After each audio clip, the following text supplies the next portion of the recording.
UP में अवैध पटाखों के खिलाफ पुलिस लगातार एक्शन मोड में है। मथुरा में पुलिस ने अवैध पटाखों की बिक्री करने पर 2 आरोपियों को गिरफ्तार किया है।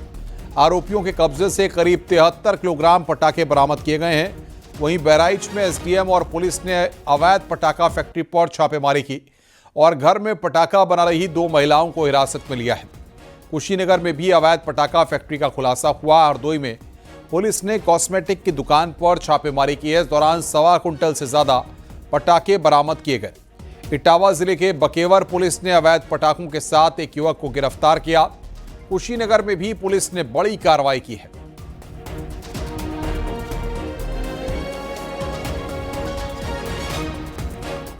दिवाली को लेकर शहर शहर हो रहे अवैध पटाखों की बिक्री और फैक्ट्री पर पुलिस कार्रवाई कर रही है। अवैध पटाखा विस्फोट में कई जगहों पर कई लोगों की जानें भी गई हैं, जिसके बाद सीएम योगी ने कड़े निर्देश दिए हैं। इसके बाद डीजीपी राजीव कृष्ण ने सभी जिला कप्तानों, पुलिस कमिश्नरों और 10 अक्टूबर को से 25 अक्टूबर तक विशेष अभियान चलाने के निर्देश दिए हैं।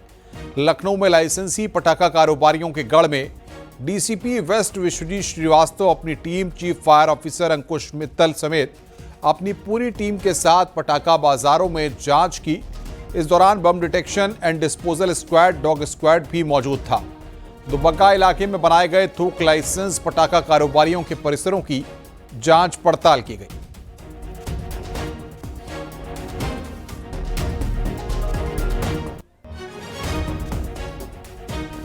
का क्षेत्र है जहां पर सबसे ज़्यादा जो दुकानें हैं जिनमें पटाखों का, आतिशबाजी का स्टोर होता है। जो यहाँ चेक कराई गई हैं 58 दुकानें हैं जिनके पास लाइसेंस है, जिसमें कुछ लोग ऐसे हैं जिनके पास 2 से अधिक भी लाइसेंस हैं।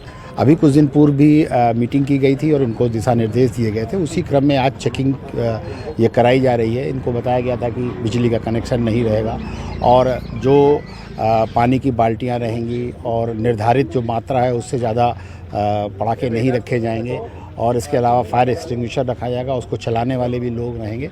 कई इस तरह के इनको निर्देश दिए गए थे। हम लोगों ने प्रत्येक दुकान पे जो भी फायर एक्सटिंग्विशर और पानी की बाल्टी और बालू रखी गई है उसको चेक किया जा रहा है। प्लस जो लाइट का प्रोविज़न है वो भी बताया गया है कि लाइट काट दी गई है, अंदर कोई भी लाइट नहीं रहेगी जिससे कोई भी दुर्घटना ना होने पाए। प्लस हमारा फायर टेंडर भी सामने खड़ा हुआ है कि अगर कोई दुर्घटना होती है तो उसे न्यूनतम कैसे किया जा सके। ये सब लाइसेंस धारक लोग हैं? हाँ, ये सब लाइसेंस धारक लोग हैं। ये फुटकर बेच सकते हैं परमिशन दिखाने वालों? हाँ। ये थोक कारोबारी हैं जो शिवकाशी और अन्य जगहों से थोक में मंगाते हैं पटाखे, और यहाँ पर जिनको लाइसेंस जारी होता है, परमिशन जारी की जाती है, उनको ही बेचा जाता है। हर दुकान के बाहर ये प्रोविज़न है, आप देख सकते हैं। ये हर दुकान के बाहर फायर एक्सटिंग्विशर रहेंगे, बालू रहेगी, पर्याप्त मात्रा में पानी होना चाहिए। ऐसे तमाम प्रोविज़न इस मार्केट के लिए बनाए गए हैं और अभी वो सारे प्रोविज़न यहाँ पर फॉलो होते हुए दिख भी रहे हैं। जितनी भी दुकानें हैं उनके लिए भी ये निर्देश जारी किए गए हैं कि दुकान के अंदर किसी भी तरह की कोई लाइटनिंग नहीं होगी। ये यहाँ के निर्देश हैं कि दुकान में कोई इलेक्ट्रिसिटी सप्लाई नहीं रहेगी तब तक। जैसा साहब ऐसा है नियम है। तो ये भी नियम बनाया गया और ये देखिए दुकान के अंदर भी इन्होंने व्यवस्था कर रखी है। ये भी सब स्प्रिंकलर्स हैं यहाँ पर, दुकान के अंदर भी स्प्रिंकलर्स लगे हुए हैं कि अगर किसी भी तरह से कोई दुर्घटना होती है या आशंका होती है तो तुरंत यहाँ पर पानी का छिड़काव करके निपटा जा सकता है। मुजफ्फरनगर के इस्लाम नगर में स्थित एक मकान में जोरदार धमाका हुआ, जिससे आसमान में धुएं का गुबार छा गया। इसका वीडियो भी सोशल मीडिया पर वायरल हो रहा है। बताया जा रहा है कि मोहल्ला निवासी इसरार ने अपनी छत पर पटाखे धूप में सुखाए हुए थे, जिसमें अचानक से जोरदार धमाका हो गया, जिसके चलते मकान का ऊपरी हिस्सा जान क्षतिग्रस्त हो गया। तो वहीं इसरार की पत्नी घटना में गंभीर रूप से घायल हो गई, जिसे उपचार के लिए अस्पताल में भर्ती कराया गया। पटाखे में विस्फोट की सूचना पर SSP Muzaffarnagar Sanjay Kumar Verma police force के साथ खुद मौके पर पहुंचे और बारीकी से मामले की जांच पड़ताल की। जांच में छत से 1 कैरेट में बहुत सारे मटकी बम भी मिले हैं। जानकारी मिल रही है कि पुराने पटाखे को धूप में सुखाया गया था। इस दौरान अचानक पटाखों में धमाका हो गया।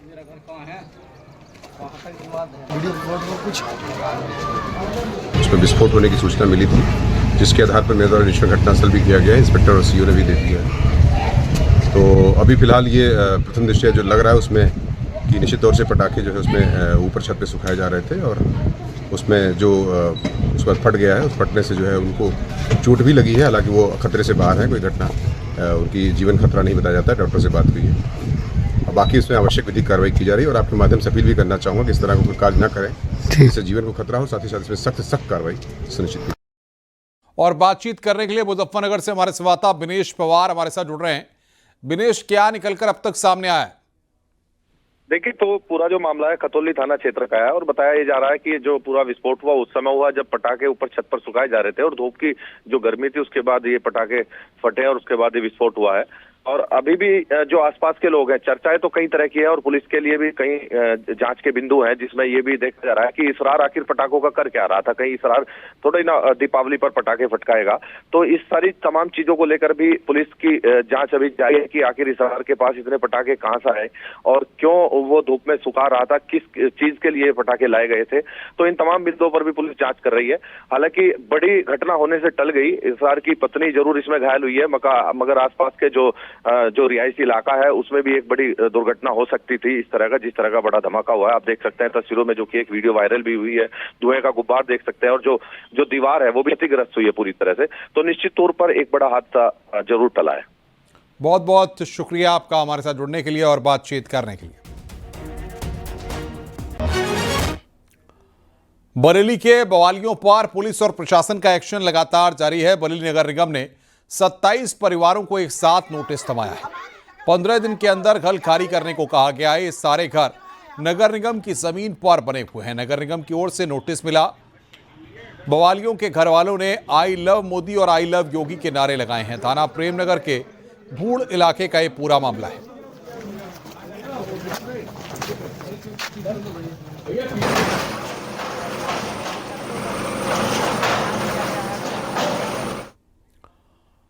मुख्यमंत्री योगी आदित्यनाथ के नेतृत्व में उत्तर प्रदेश बना वित्तीय अनुशासन का मॉडल राज्य। सीएजी रिपोर्ट में खुलासा हुआ है, पूंजीगत व्यय और निवेश में यूपी शीर्ष पर है। राजस्व बचत की स्थिति बरकरार है।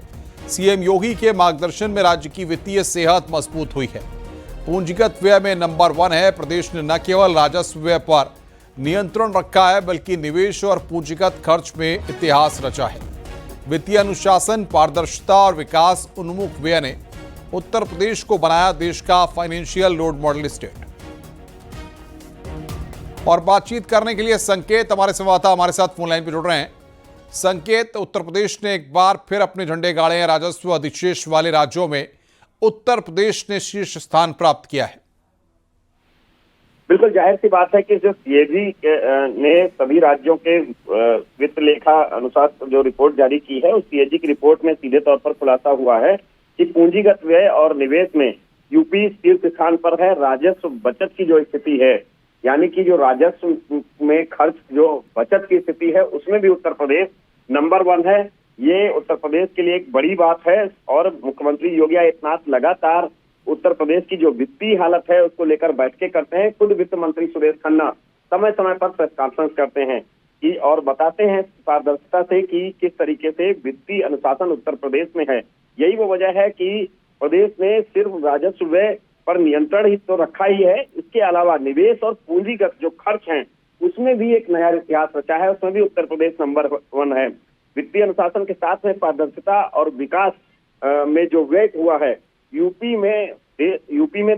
जो है वो देश का फाइनेंशियल रोल मॉडल स्टेट बन गया है। तो ऐसे में एक बड़ी उत्तर प्रदेश के लिए उपलब्धि है। सीएजी की जो रिपोर्ट आई है, इस रिपोर्ट में यह बात सीधे तौर पर दर्ज है कि उत्तर प्रदेश ने सीएजी रिपोर्ट में इस बात का खुलासा हुआ है कि पूंजी के व्यय में, निवेश में यूपी शीर्ष पर है और राजस्व बचत की स्थिति में भी उत्तर प्रदेश शीर्ष पर बना हुआ है। तो ऐसे में यूपी के लिए एक बड़ी ये उपलब्धि है जो उत्तर प्रदेश में जिस तरीके से मुख्यमंत्री योगी आदित्यनाथ के नेतृत्व में, जहां एक तरफ कानून व्यवस्था में पूरी तरीके से सुधार हो रहा है, जीरो टॉलरेंस की नीति है सीएम योगी की, और साथ में जो राज्य की वित्तीय स्थिति है वो बेहतर रहे, उस पर सीएजी ने भी अपनी मुहर लगा दी है कि जो मुख्यमंत्री योगी आदित्यनाथ की रणनीति है उस पर सीएजी रिपोर्ट की सीधे तौर पर यह मुहर है कि उत्तर प्रदेश अब नंबर 1 है, चाहे वो खर्च के मामले में हो या निवेश के मामले में हो। पूंजीगत व्यय और निवेश इनमें यूपी शीर्ष पर आया है और राजस्व बचत यानी कि राजस्व के जो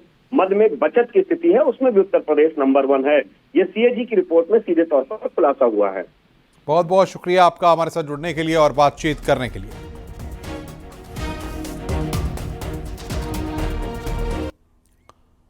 वाराणसी में दाल मंडी चौड़ीकरण को लेकर प्रशासन ने कार्रवाई शुरू कर दी है। बुलडोजर कार्रवाई के पहले नोटिस चस्पा की शुरुआत की गई। पीडब्ल्यूडी कर्मचारी और अधिकारियों ने कुछ मकानों और दुकानों पर नोटिस चस्पा किया है। नोटिस चस्पा के जरिए दुकानों और मकानों को खाली करने का अल्टीमेटम दिया जा रहा है। 180 दुकानों और मकानों का ध्वस्तीकरण होना है। काशी विश्वनाथ मंदिर का रास्ता बनाने के लिए चौड़ीकरण हो रहा है। 17.5 मीटर चौड़ा रास्ता होना है।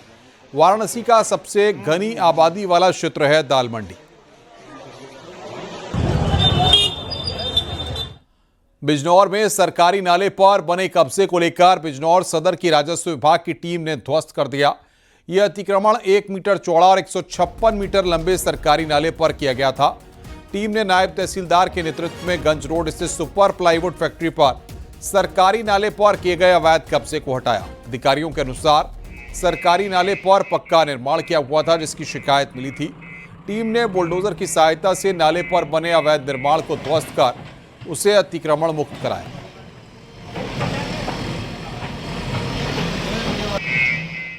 गोरखपुर में सोनबरसा ओवरब्रिज के पास चलती एम्बुलेंस में अचानक आग लगने से अफरा तफरी मच गई। बताया जा रहा है कि एसी में शॉर्ट सर्किट की वजह से आग लगी है, जिसने कुछ ही मिनटों में भयंकर रूप ले लिया। आग लगने के बाद एम्बुलेंस के सीएनजी टैंक में धमाका हुआ, जिससे भगदड़ मच गई और हाईवे पर करीब 1 घंटे तक यातायात बाधित रहा। फिलहाल गनीमत की बात यह है कि हादसे में किसी भी तरह की जान माल का नुकसान नहीं हुआ। घटना एम्स थाना के सोनबरसा हाईवे की है। एम्बुलेंस में बैठे 2 तीमारदारों को सुरक्षित बाहर निकाल लिया गया था, जिसके बाद आग लगने से एम्बुलेंस कुछ ही देर में वहां पर ब्लास्ट हो गया।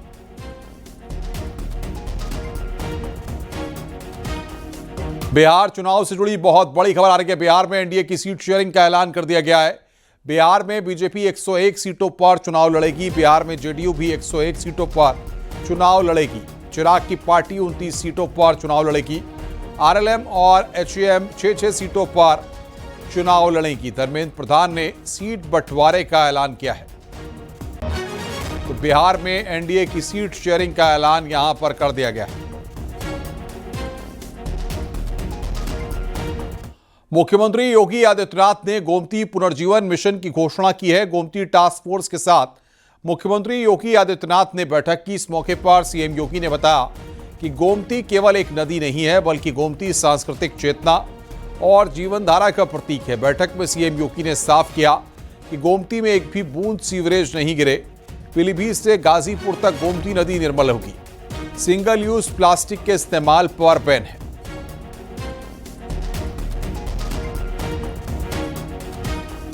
यूपी बीजेपी ने मेगा प्लान तैयार किया है। सीएम योगी ने बताया कि 31 अक्टूबर को रन फॉर यूनिटी का कार्यक्रम सभी जिलों में आयोजित होगा। इसमें संगठन और सरकार दोनों जुटेंगे। सरदार पटेल की जयंती को लेकर हर लोकसभा क्षेत्र में 1 नवंबर से 25 नवंबर तक 10 किलोमीटर की रोड यात्रा होगी। सरदार पटेल की जयंती को लेकर उनके जन्म स्थान केवड़िया तक पदयात्रा होगी। 150 यूनिटी मार्च, यह अभियान 31 अक्टूबर से 6 दिसंबर के बीच में एक बड़ा अभियान होगा, जो देश भर के हर जनपद के 5 युवा इस अभियान का हिस्सा बनेंगे और ये सरदार साहिब के जन्मभूमि से लेकर के केवड़िया तक की 150 किलोमीटर की इस यात्रा को ये सभी युवा जन जागरण अभियान के विभिन्न प्रकार के कार्यक्रमों के साथ जुड़ते हुए आगे बढ़ाने का काम करेंगे। 31 अक्टूबर को रन फॉर यूनिटी का कार्यक्रम हर जनपद में आयोजित होगा। आजम खान से जुड़ी बड़ी खबर आ रही है। आजम खान को वापस मिली है वायु श्रेणी की सुरक्षा। सूत्रों के हवाले से खबर है, जेल से आने के बाद मिली वायु श्रेणी की सुरक्षा। आजम खान के जेल जाने पर हटाई गई थी सुरक्षा। 23 महीने बाद जेल में से बाहर आने के बाद फिर मिली है सुरक्षा। वायु श्रेणी में 8 से 11 पुलिसकर्मी सुरक्षा में तैनात होते हैं।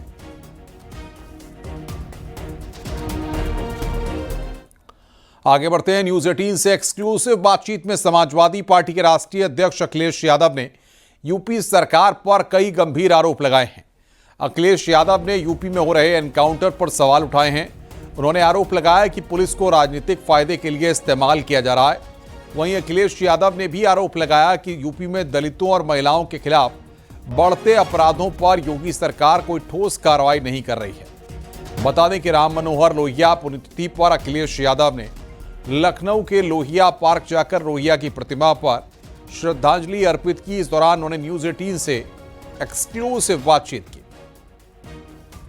सबसे ज्यादा दलितों के ऊपर अन्याय और ऐसी घटनाएं लगातार भारतीय जनता पार्टी की सरकार में बढ़ी हैं। हम लोगों ने देखा कि वाल्मीकि समाज के एक बेटे को किस तरीके से पीट पीट करके जान ले ली गई, और आज जो आप जानकारी दे रहे हैं, इसी तरह प्रदेश भर की जो जानकारियां मिलती हैं उसमें बड़े पैमाने पर दलित समाज और खासकर पीडीएस समाज के साथ अन्याय हो रहा है। और जो ये दावा करते हैं कि जीरो टॉलरेंस है इनकी लॉ एंड ऑर्डर को लेकर के, सच्चाई तो ये है कि लॉ एंड ऑर्डर इनका जीरो हो चुका है। और स्वाभाविक है, क्योंकि जिस पुलिस की जिम्मेदारी है लॉ एंड ऑर्डर को बेहतर करने के, उनसे ये पॉलिटिकल काम करा रहे हैं। एसबीएसपी अध्यक्ष और मंत्री ओम प्रकाश राजभर ने बिहार विधानसभा चुनाव को लेकर बड़ा बयान दिया है। ओपी राजभर ने कहा कि बिहार में बीजेपी ने हमारी मांगों पर ध्यान नहीं दिया तो हम अकेले चुनाव लड़ेंगे। ओपी राजभर ने कहा कि एसबीएसपी बिहार में पहले चरण में 52 सीटों पर प्रत्याशी उतारेगी। आजम खान स्वामी प्रसाद मौर्य की मुलाकात पर ओपी राजभर ने कहा कि यह समाजवादी पार्टी के लिए खतरे की घंटी है। राजभर ने कहा कि आजम खान और स्वामी प्रसाद मौर्य ओवैसी मिलकर एक मोर्चा बनाने की तैयारी में है जो विधानसभा चुनाव में बीएसपी से गठबंधन करेगा। आजम खान से स्वामी प्रसाद मौर्य ने मुलाकात की है। लंबी मुलाकात चली, लगभग 1 घंटे तक। इस मुलाकात को आप किस तरीके से देखते हैं? ये मुलाकात समाजवादी पार्टी के लिए खतरे की घंटी है। क्या लग रहा है कि आजम खान बसपा के साथ अब भी है कि जा सकते हैं? देखिए, एक मोर्चा बनाने की तैयारी हो रही है। आजम खान जी की एक पार्टी पहले बनी थी जब निकले थे, याद होगा आप लोगों को। उस पार्टी में जो सूचना मुझे है भाई, अब सपा के लोग सुनेंगे तो कहेंगे कि ये कहाँ से जान जाते हैं। ओवैसी जी, आजम खान जी और शिवपाल जी, और जिनका नाम ले रहे हैं मौर्य जी, और कितना जी ये जाएंगे। उसमें एक मोर्चा होगा और बसपा से समझौता होगा। हमने वहां बता दिया है कि आज तक हम और देख लेते हैं, नहीं तो कल से हम वहां चुनाव की तैयारी में हम नामिनेशन, तो कल अरविंद को मैंने भेजा था, तो वहां की टीम के लोगों ने कल 52 प्रत्याशियों की सूची दी है। अच्छा, 52 प्रत्याशी आप चुनावी मैदान में बिहार के उतारने की तैयारी में है। अगर पहले चरण में 52 प्रत्याशी, तो कुल कितने उतारेंगे? देखिए, कुल अब हम लोग तो काम 153 सीटों पर कर रहे थे। अब दूसरे टर्न की बैठक परसों फिर होने वाली है, तो बैठक हो जाएगी तो क्लियर बता पाएंगे कितना होगा। लेकिन फिलहाल ये 52 जो सूची आई हुई है, ये 52 प्रत्याशी मैदान पहले चरण के पर्चा भरेंगे। तो ऐसे में बिहार में आपका जो गठबंधन है वो एक तरीके से टूटा ही समझा जाए। उत्तर प्रदेश में गठबंधन है, बिहार में भारतीय जनता पार्टी से आपकी बात नहीं बनी? कि भाई, हम तो चाहते हैं कि यूपी में हम गठबंधन में हैं, तो अगर हम एनडीए में हैं तो हमको एनडीए में वहां रखना चाहिए। अगर आप नहीं रख रहे हैं, हमने जो इनको तैयार किया है, कल तो हम ही को बेवकूफ बनाएंगे कि नेता झूठ बोलता है। अफगानिस्तान के विदेश मंत्री आमिर खान मुत्तकी की भारत यात्रा पर कांग्रेस नेता इमरान मसूद ने कहा कि अफगानिस्तान के साथ हमारे संबंध काफी पुराने हैं। जो लोग पहले अपने राजनीतिक हितों के लिए तालिबान की आलोचना कर रहे थे, वे अब उसी तालिबान के लिए लाल कालीन बिछा रहे हैं। देखिए, स्वागत और आलोचना तो एक अलग विषय हो सकता है, लेकिन देश की विदेश नीति और कूटनीति का जो तकाजा है,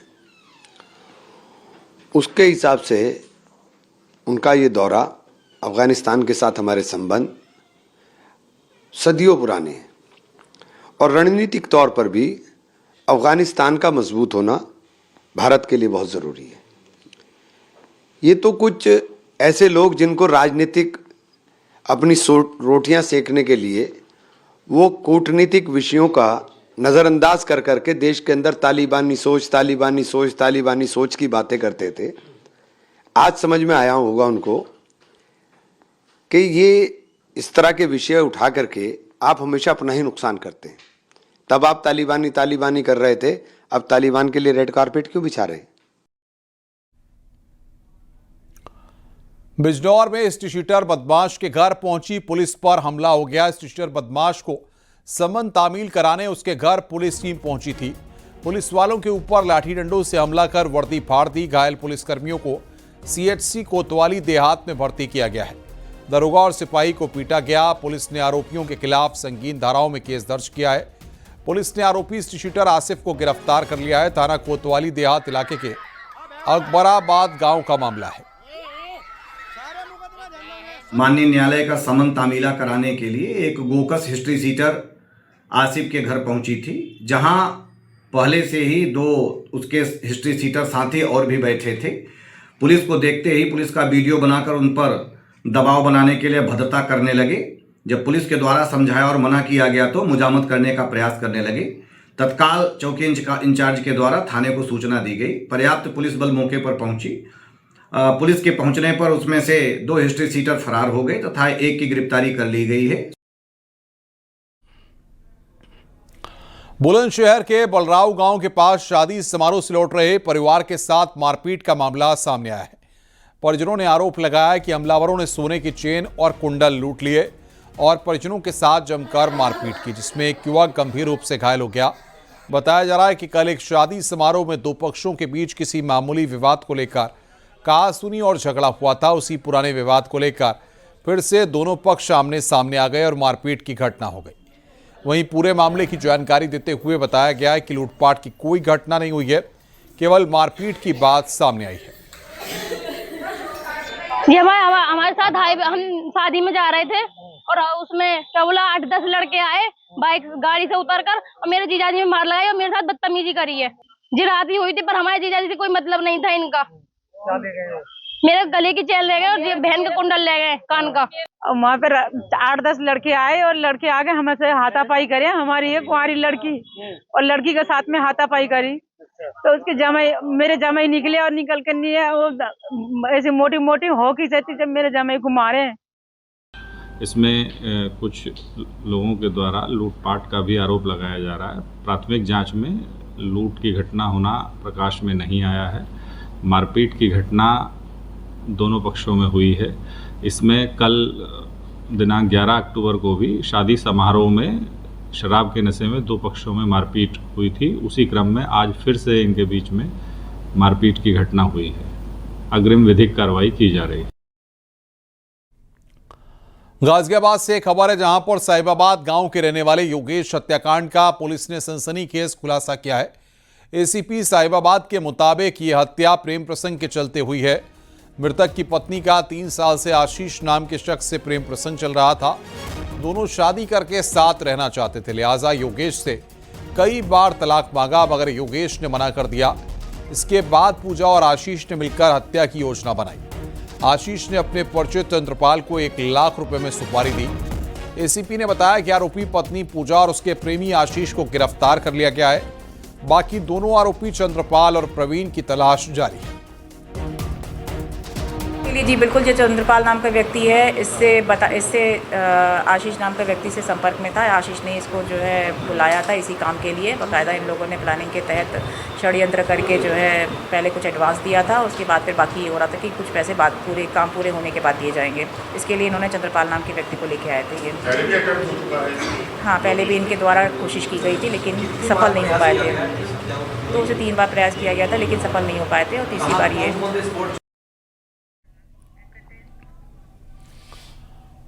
अम्बेडकर नगर में एक विवाहित महिला की 40 दिन तक इलाज के बाद मौत हो गई, जिसके बाद महिला के परिवार ने प्रेमी पर हत्या का आरोप लगाया है।